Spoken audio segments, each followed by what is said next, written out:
Hello mga ka-RC2! Ngayon, nag-deliver ang Team RC2 ng machine mula Nueva Ecija hanggang Abra. Oo, tamang narinig nyo, Abra.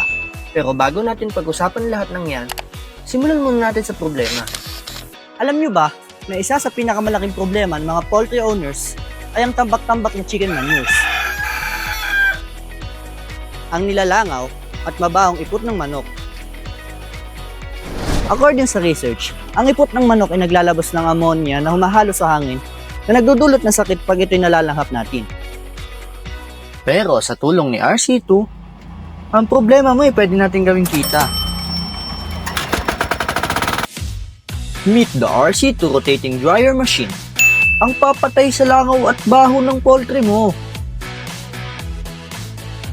Ito ang machine na kayang magtanggal ng amoy at moisture ng chicken manure at gawing organic fertilizer.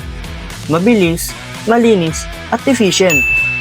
Paano nga ba gumagana ang rotating dryer machine? Simple lang. Una, ilalagay ang fresh chicken manure sa conveyor machine.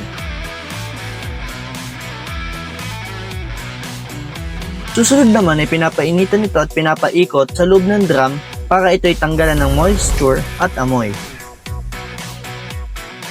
And boom! May fertilizer ka na!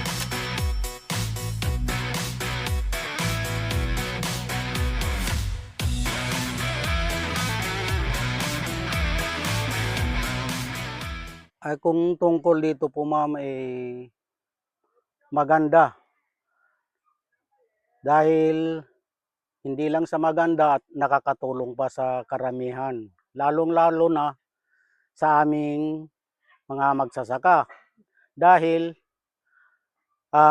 makakabili ka ng murang abono ng palay at saka yung mga gulay na itinatanim natin.